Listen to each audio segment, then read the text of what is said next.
Todd McShay from the Worldwide Leader in Sports joining us here on the program. Todd, are you part of the 2-hour window that ESPN's putting on the air this weekend? I am. We're excited.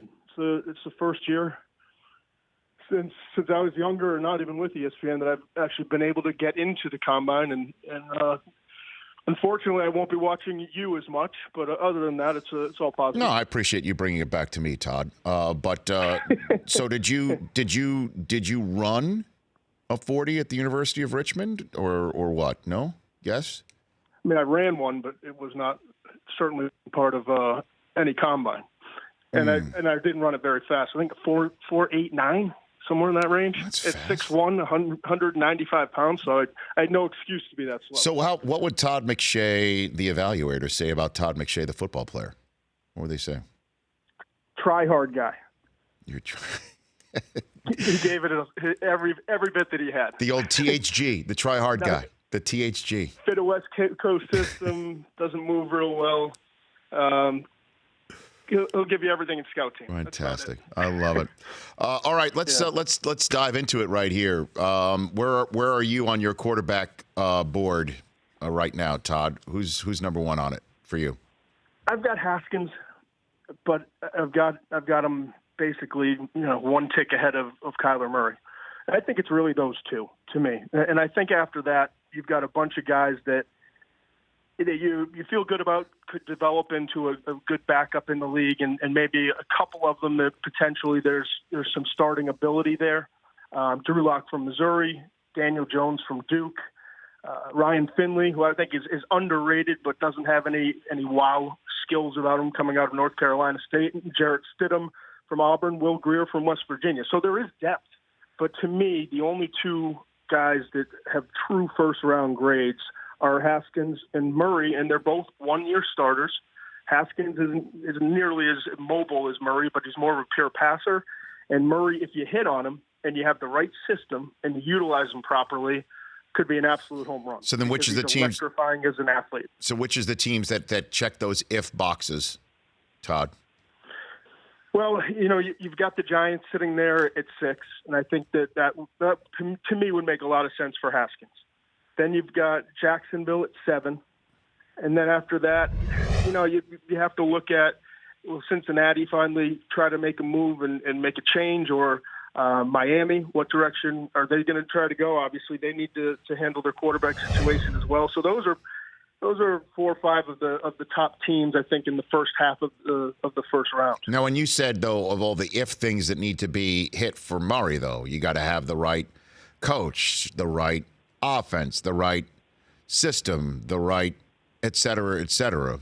Would the Jaguars be that team at number 7? I mean, let's see who's possible here, because we're assuming. Let's just assume nobody trades up in the top 5 because they get antsy over Haskins, knowing that the Giants are going to take him. Let's just say that happens. So that means the teams that will have a shot at taking Kyler Murray are the Jaguars, the Broncos, the Bengals. Yep. The Dolphins at 13, although I hear that they're tanking for Tua, like starting now. Which is absolutely crazy to me, but go ahead. Okay. What do you think? I mean, who are the ones with the outright, all those boxes you say, if this team has X, Y, and Z, Murray's their guy? Which one? Well, I think Jacksonville makes sense from this standpoint. That, and with John DeFilippo, he can adjust what he wants to do, but you have a run game. You have a defense. And if you can get back to playing anywhere near 2 years ago on the defensive side, now it's bringing someone who can add to the run game and doesn't have to be throwing the ball 30 times a game. So to me, that one would make sense. And everyone says, well, at this place, they don't have an offensive guy that in some places don't. But Bill O'Brien came from the Patriot way and adjusted his system to Deshaun Watson. And, from the verbiage to the tempo to the play calling and just the different things that Watson was doing in college and having success, he's a great example to me of a guy who halfway through his coaching career can say, you know what, we've got to swap out what we did, and we've got to do it to make sure our quarterback is comfortable. And I think we're starting to see the league transition more as the quarterback and really the college game starts to trickle up from the college level to the NFL. Well, in your mock draft, Todd McShay here on the Rich Eisen Show from right around the Super Bowl time, your second mock draft has Jacksonville and the Broncos and the Bengals all passing on Murray, only to have the Dolphins go and take him. Why do you and put that together with the notion again that it's crazy to start tanking for a player that's coming out? But what do you next year? What do you put together there, Todd? You know, I struggle with it. First of all, I don't think he makes this decision, Kyler Murray, to walk away from the $4.66 million with the Oakland A's and come to the NFL if he didn't get, I don't want to say assurance, but I think, strong input that there are teams in the first round that want it. Now, every team I talk to, and I don't want to talk to teams really that have quarterbacks already because they typically give an honest opinion. Everyone's like, well, I'd be nervous with Murray. I'd be nervous because of the size, nervous because do we have the right system for him, nervous because if things don't go well early in his career, is he going to pick up and head over to play baseball and not even be with us anymore? So are we getting the full 5 years if we use a first-round pick on him?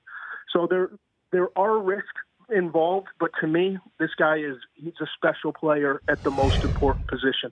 And what's the difference between an inch at this point? I mean, and everyone says, well, he's not thickly built and he doesn't have the wide frame. And listen, I've stood next to him multiple times. He's thicker than people seem to think. He is small. He is going to come in around 5'9", but we've seen guys at 5'10" and a half do it. Why can't 5'9", 5'9" and a half do it? And again, in the last 10 years, we've seen quarterbacks who are 6 foot and shorter have a lower percentage of balls batted down than guys that are 6'1" and taller. We've seen the game change completely with quarterbacks running more. The most in terms of the last 10 years that the quarterbacks have ever run was this past season by a large amount, and it keeps going up every year. And quarterbacks are throwing the ball at a higher percentage outside of the pocket than ever before compared to inside the pocket. So, again, the game is changing, and it fits guys like Kyler Murray now, and you don't have to be that 6'4" pocket passer to have success in the league. Now, we're talking, Todd, about Zion Williamson maybe sitting out the entire year to save himself for the college basketball draft, even though we have not heard from him, and Coach K says he wants to play, but there's so many people that read stuff in to what Zion is thinking, and that may absolutely be the case with Kyler Murray and the question I'm about to ask. What would the evaluation community think if Murray refused to be measured at the Combine, Todd? There would be frustration, but I think, to me, you're either in or you're out on the guy. If you stand next to him, you can get a gauge of how tall he is. I mean, I've stood next to him, as I said, a few times, and I'm guessing he's in that 5'9" range. And if he's 5'9" and a half, what does it matter? Now, I don't think he's going to refuse to. I don't expect that at all. I haven't heard that from anybody. But things are changing too with players and their rights. And I think we're starting to see more and more players not playing the bowl game to protect themselves. More and more guys opting out of throwing at the Combine or doing different things. So nothing will surprise me. But I think if everyone else is doing it, and it really isn't gonna hurt you unless you know for a fact that you're like 5'7" and change. And then there's certainly you start to look at it, and I would have a little bit more concern. But if you know you're in that 5'9" range, what are you hiding from? Yeah, Everyone exactly. else knows it too. I know the eye in the sky doesn't lie, and nor does the tape measure. And if he is who he is, and we've interviewed him a couple times, one time in person at the Super Bowl when he had not yet gotten the green light to announce his decision, and it was really awkward. I'll be very honest with you. Asking him, I saw. It was really awkward. But he is who he is, and it doesn't matter how tall he is. He's still going to come kick your ass. So I would be surprised if he turns down the measurement portion of the Combine. Which, by the way, the Combine was created exactly for that, not the rest of this stuff. Yeah, I think people have a little bit of the wrong impression when it comes to Kyler. He's a quiet guy. He is really the opposite of Baker Mayfield in terms of leadership and what he brings from an energy standpoint and rah-rah and all that stuff. But what he is he's a competitor. He's poised. And I think the biggest thing that people don't realize, because he was waffling back and forth and because he had all those, the multiple awkward interviews at the Super Bowl, he loves football. And it really, from what I am told from people who are close to him, it's always been his passion. He just had a really tough decision to make because you got $4.66 million guaranteed there. He had to work out all the logistics in terms of it, switching an agent and figuring out, is he going to be a first-round pick, or is he coming to the NFL to be a third-round pick and not getting the guaranteed money? And is he making a bad investment in his future? And he's a young guy, and that's a lot to take in. He should never have gone to the Super Bowl and done those interviews if he had not made his decision yet. But that's behind him. And to me, as long as I know that he loves the game and he's in it for the long haul, then it becomes about the football player. And we can figure out the rest of the stuff. But that would be the only thing that scares me. And it seems from all my information so far that it's not the issue and that he's going all in on this. Todd McShay here on the Rich Eisen Show. Deepest position at the Combine is what? Defensive line? What would you say? Yeah, defensive line. It's crazy. It's like every time I pop in tape these days and watch another defensive lineman, I'm giving a first, second, or third round grade. I mean, you got at defensive end, you got Nick Bosa from Ohio State, Rashawn Gary, Michigan, Montez Sweat, Mississippi State, Cleveland Farrell from Clemson, Brian Burns from Florida State. All of those guys could be first round picks. And then defensive tackles even deeper. And I won't list off all the names, but I'm just looking at my list right now, starting with Quinnen Williams, who I think is going to be a second or third overall pick coming out of Alabama.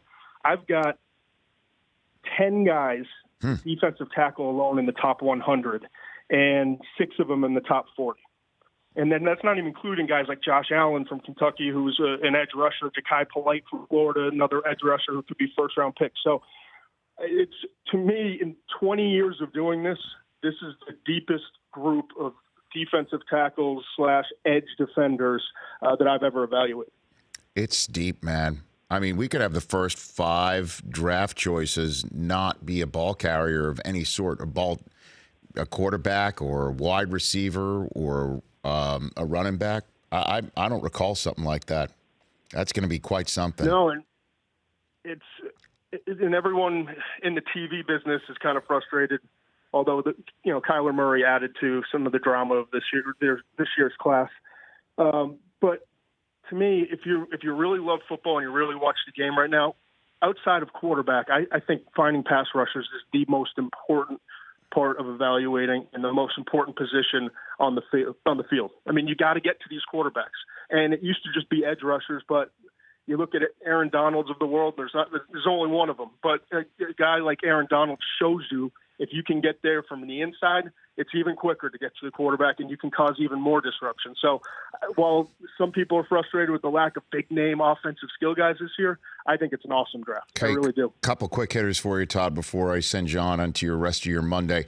The running back that could be the Camara of the group, the guy who's a third, fourth rounder that could come out of nowhere, be everybody's fantasy football darling, and make free agent running backs less prominent. Give me one of those rookies. Darrell Henderson from Memphis is an intriguing player. Could be a third-round pick. Rodney Anderson from Oklahoma will fall because he's coming off the injury this past year. But if he gets healthy and right, he was, I think, a late first, early second-round prospect. And another guy, Memphis has 2 players, and this is later rounds. I'm talking like 4th, 5th round. Tony Pollard is a former receiver, moved into running back who can kind of do both and has some juice. Those are 3 guys I think that are going to wind up being value picks at the running back position. Yeah, and we'll see them on Friday, and then obviously the wideouts on Saturday with the defensive backs on Monday. And last one for you, Todd. Break down the fastest one. Who's going to be the one that jumps off the screen when they're simulcammed over? Yours truly from Y Run. Who's the fastest one? Who can break it? What do you got for me? I'm told Mecole Hardman from Georgia is going to be one of those guys, in the 4.3s potentially. McLaurin, the wide receiver from Ohio State, was the fastest guy with pads on at the Senior Bowl. And then at the cornerback position, who was I just watching? I was just watching a corner who's I can't find his name now, but there's a guy who's kind of a off the radar type of guy that could run in the 4.3s as well. I don't know that we're going to see another record this year, but I think there should be some 4.3s for you. Does Murray break 4.4? You think? I wonder if he's going to run. If he does, I say yes. I say it'll be close, but I say yes. Okay, Todd. I look forward to seeing you in Indy. Thanks for the call. Really appreciate it. You too, bud. I'll talk to you soon. You got it. It's Todd McShay at McShay13 on Twitter. The Rich Eisen Show, weekdays at noon Eastern on Audience.